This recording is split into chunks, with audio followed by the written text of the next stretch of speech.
My parents broke up when I was just 6 years old. They got married young, but after the honeymoon phase ended, they started to fight a lot. Both of them were working overtime to pay bills that were piling up while also paying for their student loans. The year that they were supposed to get a divorce, my mom found out that she was pregnant. For reasons beyond my understanding, they decided to give their marriage one last try. This was a big mistake because my earliest memories of my childhood are of my parents yelling at each other as loudly as possible. Every morning would start this way. My mother would go off on my dad for not cleaning up after himself and not helping around the house, while my dad would counter with complaints about my mom's cooking abilities and how she was a good-for-nothing woman. He would have an issue if she made pancakes, toast, or waffles because no matter what she did, he just wasn't in the mood for it. He would always compare her with his mother and say how he wished he had never married her. She would counter by saying that she should have married a richer man and that she regretted having a child with him. This was pretty much every day. Sometimes I would just try to block out the noise in the background playing with my food, but it did leave a lasting impression on me as it sort of made me realize that both of them kind of blamed me for why they could not leave each other. My dad would purposefully come back home late at night so he would not have to spend any time with me or my mom. If my mom complained about feeling overworked, he would snort and tell her how his job was more important than hers. If I ever wanted to play with him, he would be okay and nice to me for 30 minutes, but beyond that, he would start to get irritated and scold me for being so needy. I was just a child at that time, but I remember him saying that to me so much that even now as an adult, I'm afraid of coming off as needy with other people. Slowly, our home life became even worse as time went on. My mom would spend her evenings drinking, while my dad would come home drunk from the bar and stomp off to the couch just to pass out. Both of them started missing work since sometimes they would not even wake up on time to get me ready for school. The weekends were much worse as I spent so many evenings hungry because both of my parents were too intoxicated or hungover to cook or even order takeout. It was a never-ending cycle of chaos and neglect. I understand now that what my parents did could put them up in jail, but at that time I had no other adult around to protect me. My teachers would sometimes talk to me and later call my parents to have a conversation, but since there was no evidence of physical abuse on me, no one really cared enough to call CPS. As I grew older, I became the unofficial mediator between my parents every time they would fight. Mind you, I was still a child, but I thought keeping the peace at home was somehow my responsibility. I knew what my parents disliked about each other, for example. My mom hated that my dad never picked up his socks or towel after himself, so I started doing that every day, thinking this would result in fewer fights. I knew my dad hated my mother watching loud TV on the couch, so before my dad came back home every night, I would urge my mom to lower the volume. It was difficult for me as a child to try to calm my parents' temper or distract them from their conflicts, but regardless of what I did, they would end up having an argument one way or the other. It was a heavy burden for me to carry as a child, and I often found myself feeling overwhelmed and helpless. I wished for a peaceful home where I could feel safe and loved, but instead I lived in a constant state of tension and anxiety. On several occasions, I have even witnessed my parents get into a physical fight, and then my mother would lock herself in the bathroom for hours to save herself.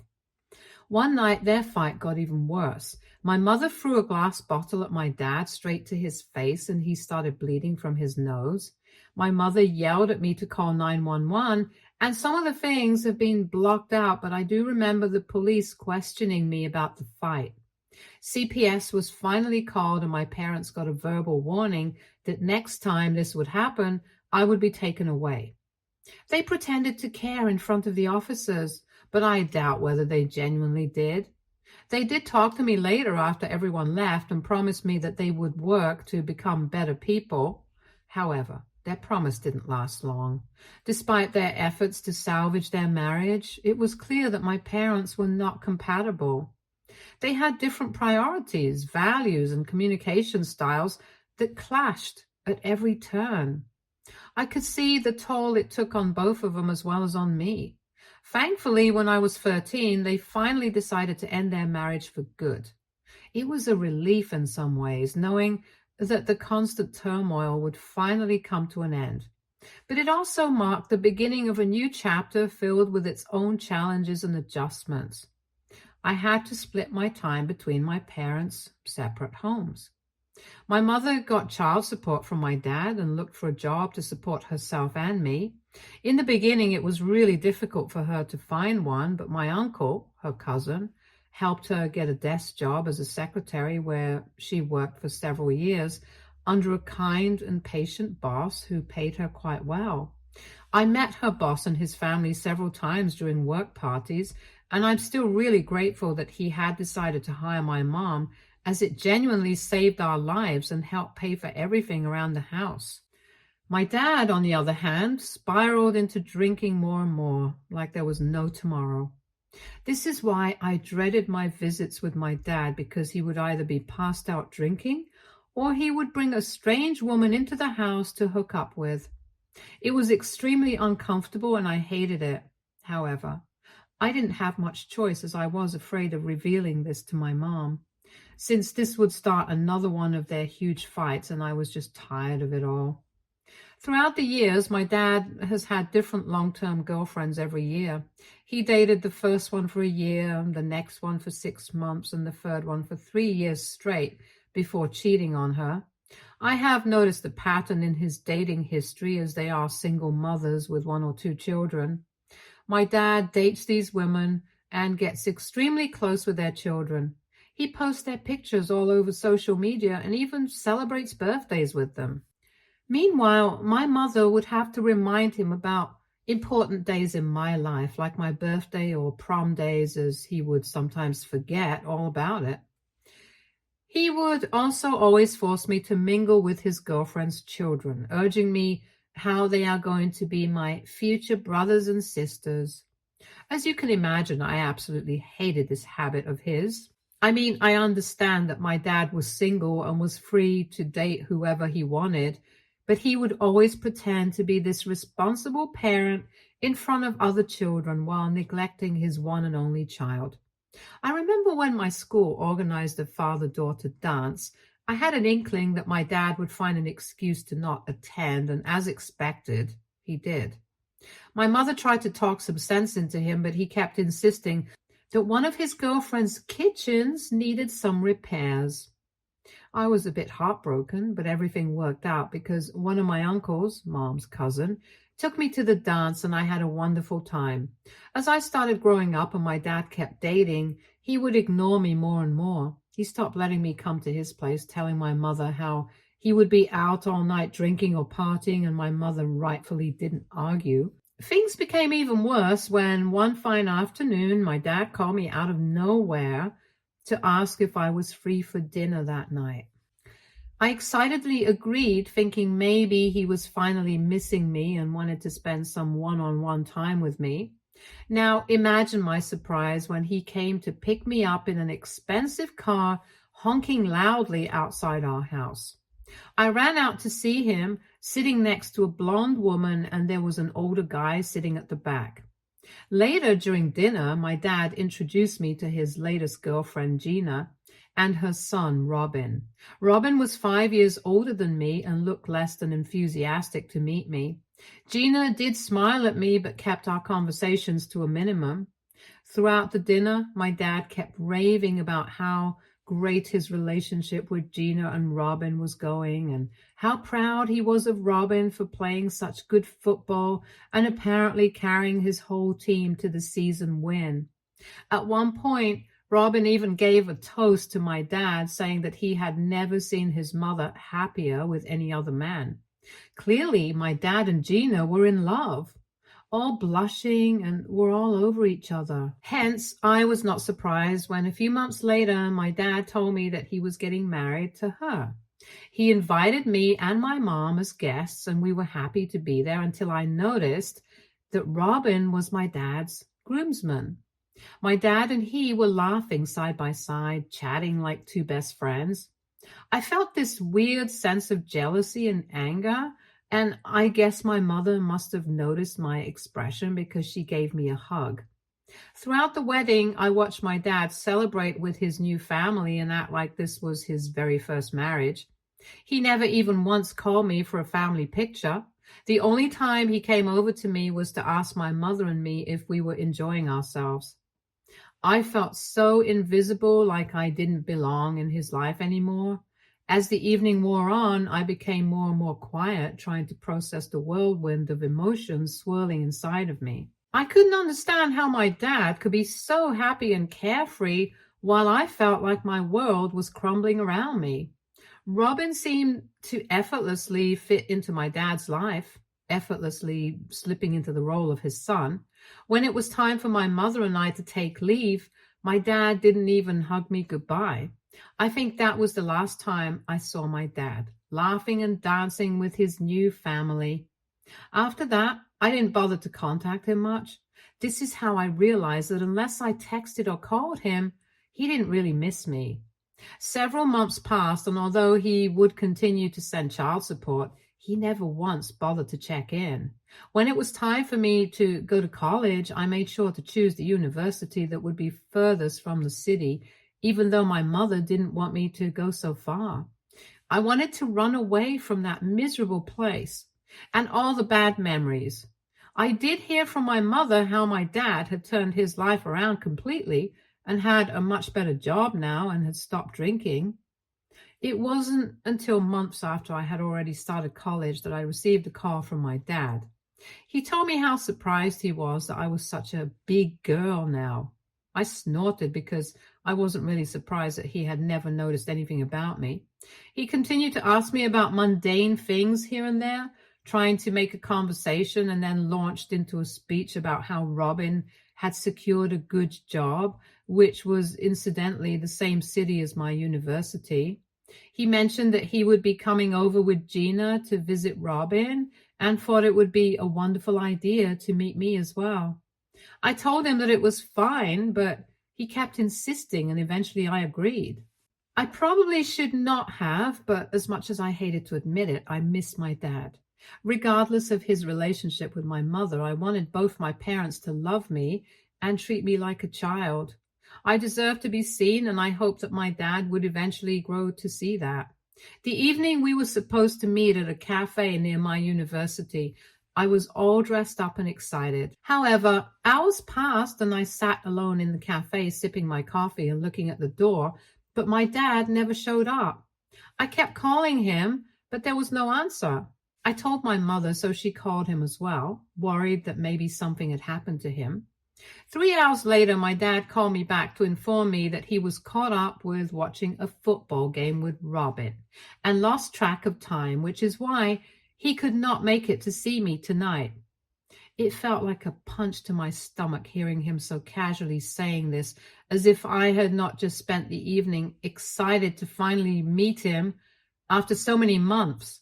In the background, I could hear Gina and Robin chatting excitedly, so he was clearly still with them.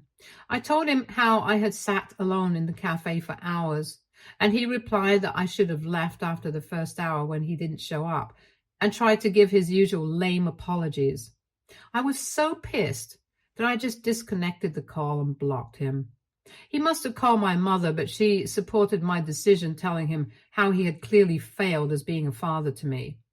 I cried a lot that night, but the next morning I felt both guilty and sad about what had happened. I guess my mother's anger and words must have gotten through to my dad, because when I opened my mail app, I was surprised to see a long email from him apologizing to me and begging me to unblock him. He wrote how he never thought his actions could affect me so much and promised that he would do better. I didn't unblock him because I knew I could not keep doing this to my mental health. For months after that, my dad would continue to send me emails where he would sometimes wish me on my birthday or an important festival. However, I would never reply back. Meanwhile, my mother would regularly come up to my university and meet me whenever we both had a break, and I learned to be satisfied with spending time with the only parent who genuinely loved me. During my third year of college, I woke up to several missed calls from a hospital and my mom's side of the family. When I called my relatives back, I learned that my mother had met with an accident and was in critical condition. My heart just dropped, and I packed my bags to leave for my hometown overnight. Thankfully, my roommate agreed to drive me there, so we reached much faster than I had anticipated. I remember collapsing and seeing my mother in the hospital bed with tubes attached to her everywhere. I remember the doctors trying to talk to me, but I could not process anything. My mother had apparently slipped into a coma, and there wasn't much that could be done. 3 days later, she passed away, and the doctors told me that she didn't suffer much. I don't remember much about those days because they are all so blurry. I do remember seeing my dad and just collapsing into his arms while crying. At that moment, I didn't care about my anger for him and was just grateful that I had someone's shoulders to cry on. Surprisingly, my dad took charge and made sure my mother had a wonderful funeral. Robin and Gina tried their best to be there for me, the best that they could. Mom's relatives would regularly show up with cooked meals, ensuring that I was eating every day. I would just lie in bed, unable to move or eat or sleep. I don't know how I survived those days, but looking back, somehow I did. When it came to reading my mother's will, she had made sure that everything she owned, like the house and her car, which were all paid for, would all be going to me. Her savings account fund was enough for me to finish college without worrying about taking any loans. My dad also agreed to pay for any additional costs if needed, so I had nothing to worry about. I didn't want to sell the house at that time, so I agreed to give it out for rent to a nice couple, and it became a source of income for me. I decided to keep the car for myself as it could help me get to and from my part-time job. Eventually, I went back to my university as I was missing out on a lot of classes. My dad would regularly call and message me to ensure that I was doing okay. It was so hard for me to go on living without my mother, and suddenly everything around me felt hollow. My classmates helped me get back on track with my assignments, and my university professors were quite understanding for the most part. During this time, I did get to know Gina and Robin much better, as they would come with my dad to visit me during the weekends. For the first time, I started to feel like my dad was treating me like his family, as he would take me out for football games and dinner. In the beginning, I never really noticed anything negative about Gina, but as time passed on and I started to spend more time around her and her dad, I noticed how she could be a teeny bit judgmental and dramatic. She would argue with my dad like a teen and get angry if he didn't do something exactly like she wanted. For example, if we were coming back from a game and she wanted pizza while we all wanted burgers, she would sit in the driveway pouting and refuse to come inside the house until my dad would agree to order pizza. If my dad refused or complained about how much money she was spending on nails and hair, which was thousands of dollars, by the way, she would threaten to divorce him. She would also comment on other girls' dressing choices, casually saying derogatory terms. It really bothered me because as a young woman myself, I didn't want to judge or put down any other women for their outfits. Then she would turn around and tell me how she was the popular girl in her high school and how girls these days couldn't compare to her peak self. It was so cringy that I would have to bite my tongue to not reply with anything rude and would just simply nod. When Robin got a girlfriend, Gina got even nastier. If I was ever invited to any family dinner where Robin was also bringing his girlfriend, Gina would constantly ask rude and uncomfortable questions to the poor girl, like how many men she has slept with and if she is using a condom, because according to Gina, women are out to baby trap her son. Robin would just be uncomfortable throughout this, and if he ever confronted his mother later about this cringy behavior, she would burst into tears and complain to my dad how she only meant well and she's only looking out for her baby son, but he doesn't care. This is pretty much how I knew that Gina was someone I needed to avoid as much as possible without my dad finding out.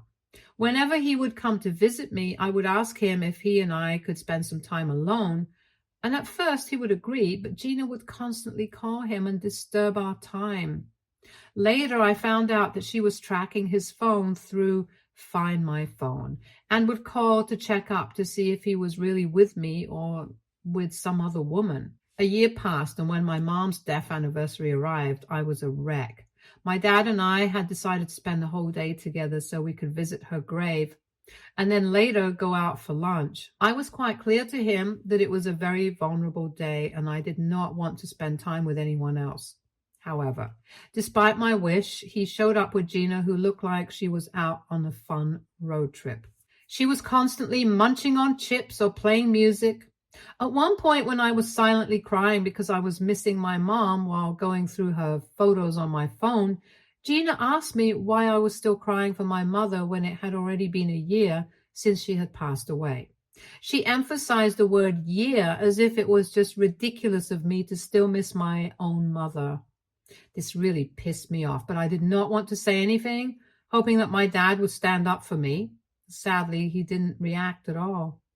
Next, when we arrived at my mother's grave with the flowers I had bought, Gina refused to come outside and told my dad and me that we needed to come back as soon as possible, since she could not handle the heat. I remember thinking, what was even the point of her coming if all she was going to do was complain? She wasn't even going to pay any respects to my mom and then not even allow us to peacefully pay our respects. We were just 5 minutes late when she started to call my dad's phone, signaling that we needed to wrap up things quickly. I gave up and walked back to the car silently. When it was time for lunch, Gina decided on Chinese food because it was her favorite, although neither my dad nor I were fans. Nonetheless, my dad gave in as usual. Overall, the day was unfolding completely opposite to what I had anticipated. I found myself eating very little at the Chinese buffet, and Gina must have noticed. She asked if something was wrong, but I shook my head, preferring to be left alone with my thoughts. However, Gina then began to criticize me, saying how I was bringing down the vibe of the whole day. She even remarked that if she ever passed away, she would never want her son Robin to be this depressed and gloomy around others. At this moment, I just could not hold back my anger any longer and went off on a rant about how she had no business telling me how I should handle my grief when I was the one who had lost her mother. I didn't stop there. I told her that if she truly believed I was ruining the vibe, then she should have stayed home, as all I wanted was to spend time mourning my mother and talking to my dad. My dad and Gina looked taken aback by my outburst, and I felt embarrassed about everything, so I stormed out of the restaurant to clear my head.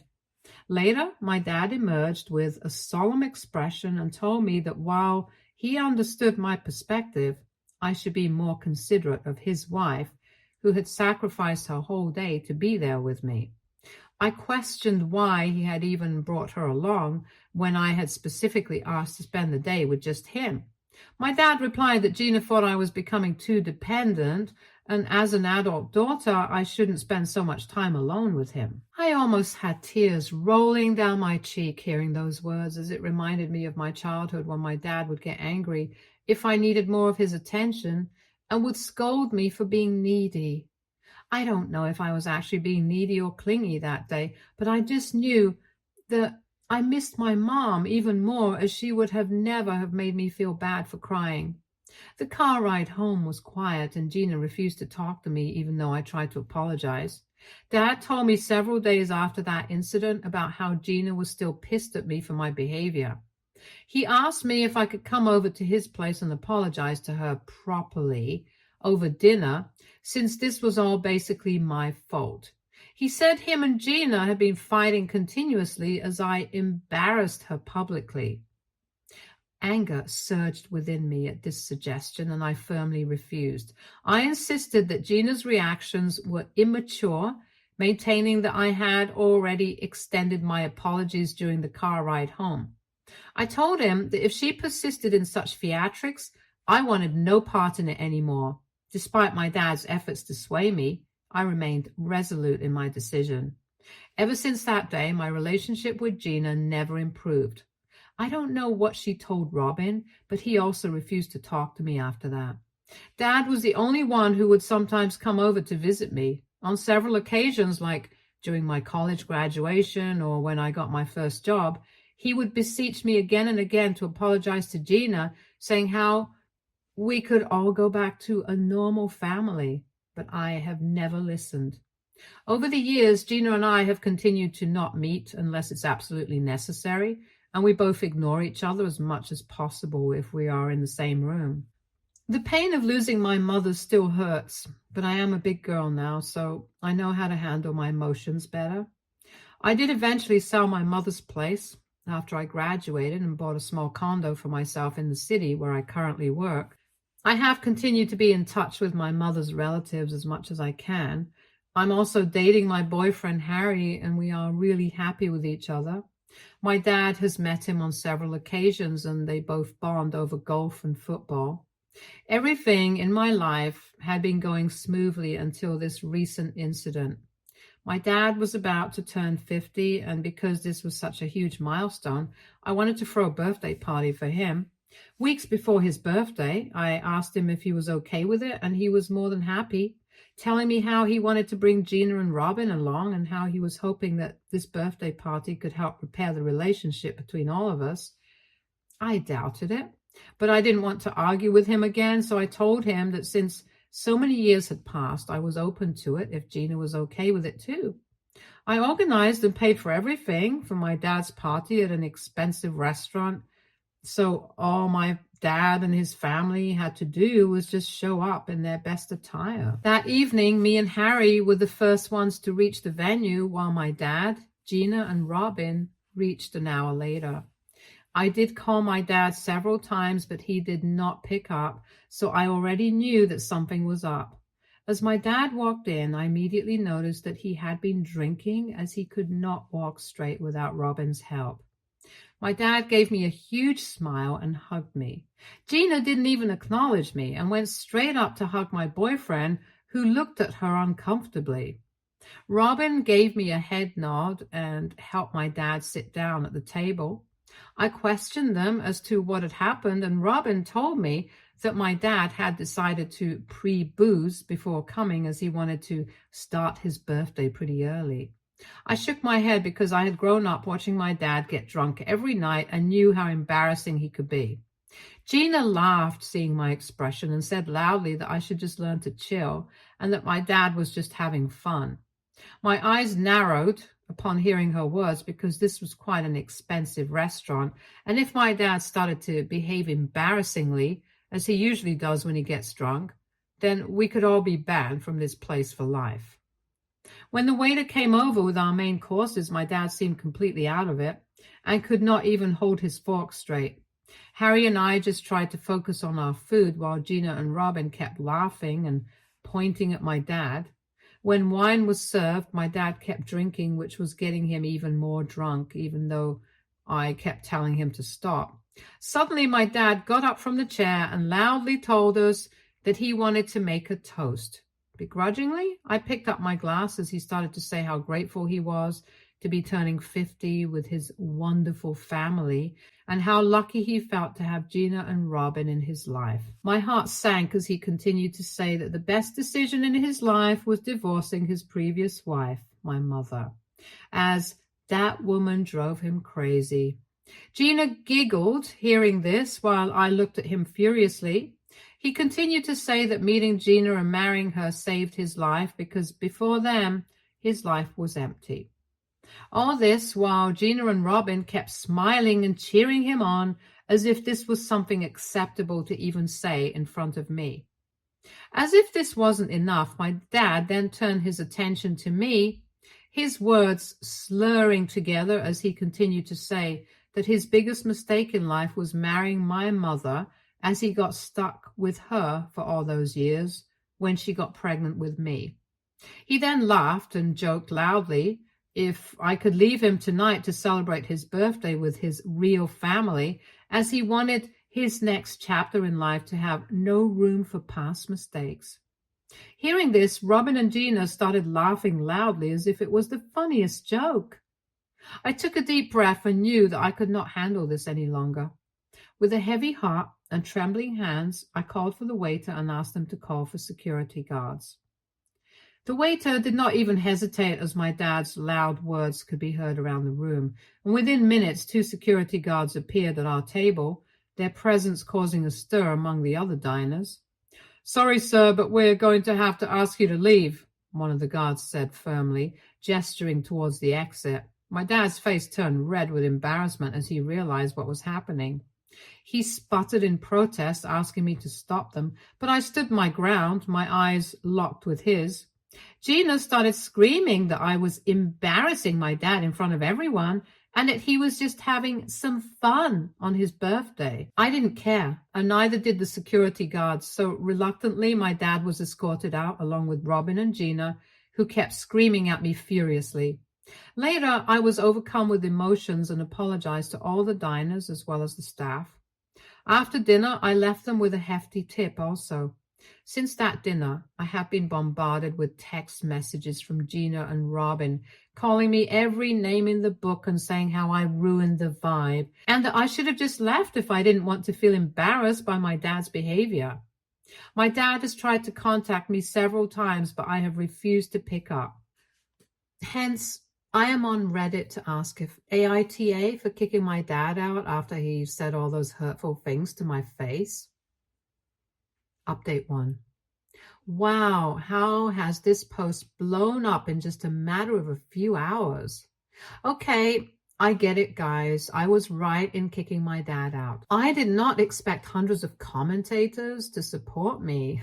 Although I do appreciate that all of you support my decision, I still don't want any of you to write extra mean things about my dad. Regardless of how shitty he is still my dad, and I just came to Reddit to understand if my actions were right or wrong, and I can see that I have got my answer for now. Update 2. It's been several weeks since my last update, and for those wondering, my dad has not contacted me any further. Gina and Robin have also stopped sending me messages. It was only today that I found out that my post had gone viral and Robin might have recognized my story, so he sent my post link to my dad. I guess my dad might have gone through the comments and seen just how many people think he and Gina were a-holes. I don't know how our relationship will evolve in the future, but as for now, I'm not ready to forgive him. Update 3. Hi guys. It's been almost 7 months since my last update. I can't believe that my life has improved so much since then. First of all, I joined therapy where I could unload years and years of my childhood trauma. I understand now why people feel lighter after going to therapy, because I decided to cut off my dad and his family permanently with no explanations. I am doing really well in my life, and I am lucky that I have a wonderful boyfriend like Harry who understands and takes care of me. I hope this can be my last update here, as I have already moved on in my life. Stay tuned for more stories from Argo Relationships.